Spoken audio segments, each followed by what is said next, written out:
Welcome back to Hierarchy of Quadrilaterals. A quick review from where we were at yesterday. We were talking about quadrilateral. So a quadrilateral is a four-sided polygon. Must have 1, 2, 3, 4 sides, and the sum of the interior angles is 360 degrees. Today we are going to move on to trapezoids. So go ahead and on your sheets, draw an arrow up. And we are going to add in one trapezoid up here. So sketch a trapezoid similar to mine. And this is going to be our trapezoid. Okay. Now what we notice with our trapezoid is that we have one pair of parallel sides. And that's the big property we want to get out of just any trapezoid, is that it must have one pair of parallel sides. Alright, now let's be a little more specific. So then our flowchart continues to our isosceles trapezoid. It still has one pair of parallel sides. That property continues.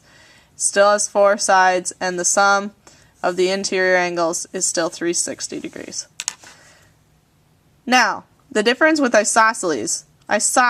So we remember isosceles from our triangles. And an isosceles triangle was a triangle that had 2 congruent sides. So, for an isosceles trapezoid, the 2 legs are congruent.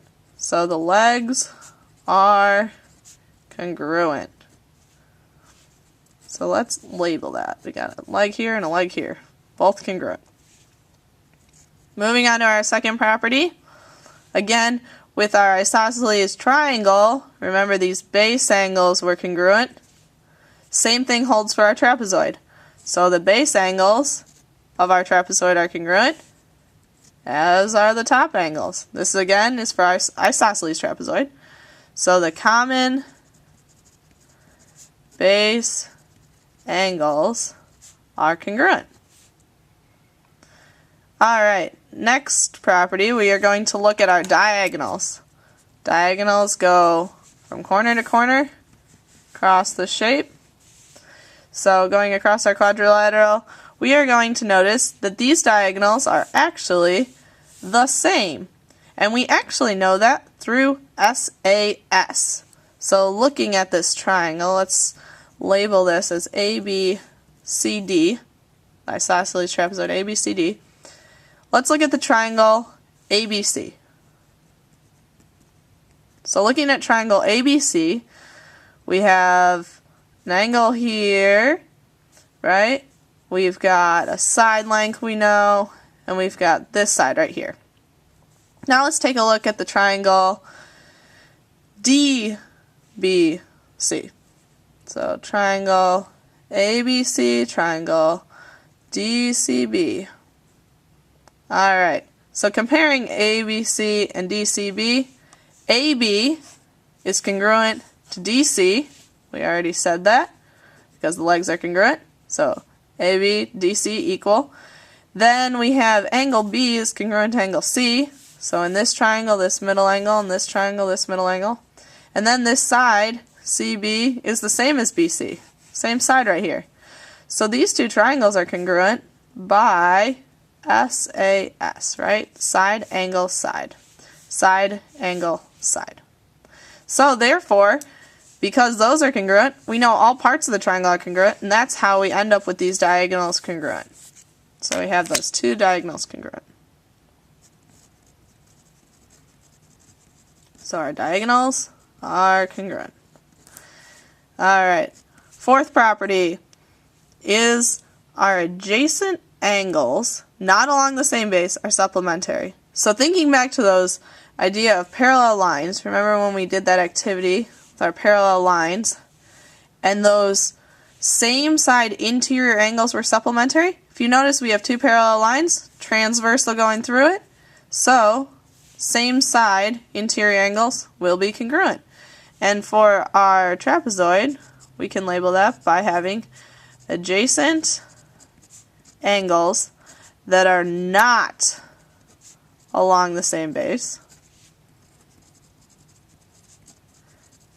And what I mean by that is this is along the same base, these two are along the same base. Those were congruent. So if they're not along the same base, those two, then those are supplementary. They add up to 180 degrees. Alright, and just something that we need to take note of. So add a little note below it. Make some space. The mid segment of a trapezoid is parallel to each base, and its measure is 1/2 the sum of the bases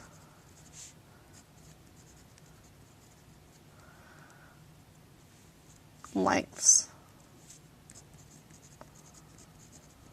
or the lengths of the bases.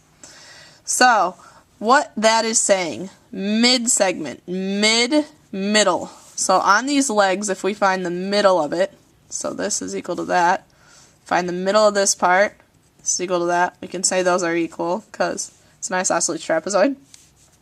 Now if we take and we connect those two together, then this line we just drew is going to be parallel to the two bases, so it's now parallel to those, and this length, let's label it EF, right? The length EF is equal to 1/2 the sum of the bases lengths. So we have BC plus other base AD, half of it, so divided by 2. And that's what we have for isosceles trapezoids. Reviewing real quick, for isosceles trapezoids, the legs are congruent because it's isosceles, so this leg is congruent to this leg. Common base angles, so those two angles, these two angles are congruent. Adjacent angles not along the same base, so these two are supplementary.